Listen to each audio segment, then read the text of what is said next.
বাবা আমার জিতু ঘর ঝাড় দিয়ে দিচ্ছে, আমার অনেক বেলা। হ্যালো বন্ধুরা, গুড মর্নিং সবাইকে। সবাই কেমন আছো? আশা করি সবাই অনেক অনেক ভালো আছো, আমিও ভালো আছি। বুলটি বিষয় চ্যানেলে তোমাদের সবাইকে স্বাগত। নতুন একটা ভিডিওতে নিয়ে সবাইকে ওয়েলকাম আর অনেক অনেক ভালোবাসা।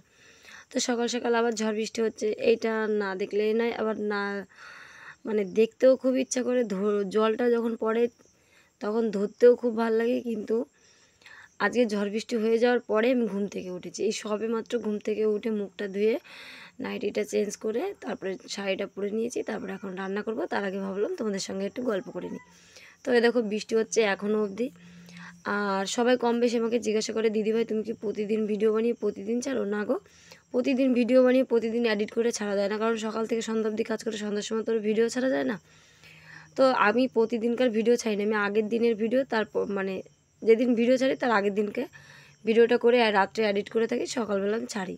আর প্রতিদিনের ভিডিওটা করে রাখি, পরের দিন করে ছাড়ি, এক একদিন বাদে বাদে এক একটা ছাড়ি।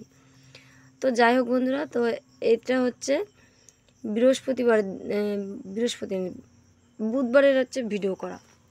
তো যাই হোক, তারপরে আমি এখন রান্না করতে এসেছি। আর এই যে রান্না করতে এসেছি, আমার অঙ্কুশটা এখন তো কত জ্বালাবে, একবার বটির সামনে আসবে, এখন জল বালতি হাত দিয়ে দেবে, সবজি ফেলে দেবে। দেখো কেমন কান্না করছে। আর আমার ওকে কান্না করিয়ে কোনো কাজ করতে ভালোও লাগে না, কিন্তু কিছু করার নেই এখন।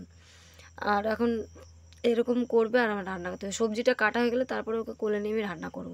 কিন্তু সবজিটা তো কেটে নেবো, ততক্ষণ তো একটু চুপ করে থাকবেন না, এরকম কান্নাকাটি করতেই থাকবে। আর ও যে কত পরিমাণে আমাকে জ্বালায় আমি আর বলে বোঝাতে পারবো না তোমাকে। তো তোমরা দেখতেই পাবে কি কি করে কি না করে। দেখো, তো তারপরে একটা ক্যাডবেরি দিয়েছে ওকে খেতে, যে ওইটা খাবে আর আমি এই ফাঁকে সব কাজটা করে ফেলবো।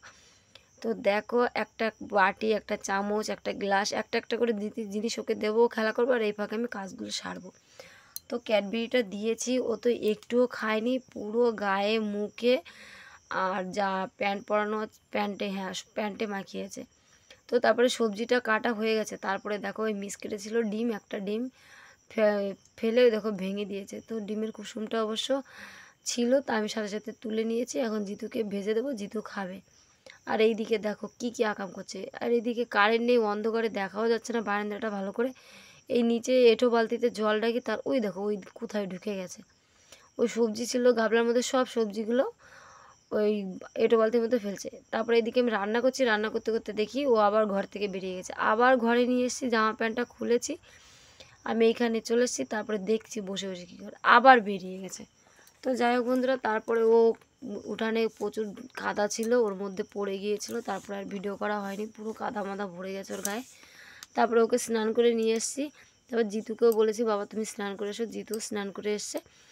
আর অঙ্কুশের নাকের মাথার উপরে একটা কি হয়েছে আমি জানি না, তো এই দুটো মলম মিক্স করে ওকে এখন লাগিয়ে দেবো। আর কি হয়েছে আমি নিজেও জানি না, কিন্তু ছেলেটার খুবই খারাপ লাগছে দেখতে, সবাই আমাকে বলছে। তো যাই হোক, তারপরে তোমার দাদাভাই একটা তরমুজ এনেছিলো, এটা ডিপ ফ্রিজে রেখেছি বলে কি এত লাল হয়েছে কি আমি জানি না। আর খুব টেস্ট, খুব মিষ্টি হয়েছে। ডিপ ফ্রিজে রেখেছি আর কত সুন্দর যে হয়েছে তরমুজটা বলে বোঝাতে পারবো না। আর এতটা লাল, দেখেই খেতে ইচ্ছা করছে। তো তারপরে এটা এখন কাটবো, বাড়ির সবাইকে দেবো, তার জন্য তোমাদেরকেও একটু ভিডিও করে দেখিয়ে দিলাম, তোমরাও বলো কেমন তরমুজটা লাল। তো তারপরে বিকালে আমি সব তিলগুলো গুছিয়ে গুছিয়ে দিচ্ছিলাম এক জায়গা, আর বড়মশাই ওরকম মাথায় করে তুলে দিচ্ছিলাম আমি আর বৌমা মিলে। তারপরে আরেকটা বৌমা এসে, দুটোই বৌমা হয় আমার, তো দুই বৌমা মিলে আর আমি তিনজনা মিলে আমার বড়মশাইকে সব তিলের বোঝাগুলো এভাবে উঠিয়ে দিচ্ছিলাম আর ও বাড়িতে নিয়ে যাচ্ছিলো। তো দেখো তিলের বোঝাটা নিয়ে বড়মশাই চলে যাচ্ছে আর আমরা ওইখানে এখন বসে থাকবো, ও আবার আসবে, আবার তুলে দেবো। তো আজকের মতো বা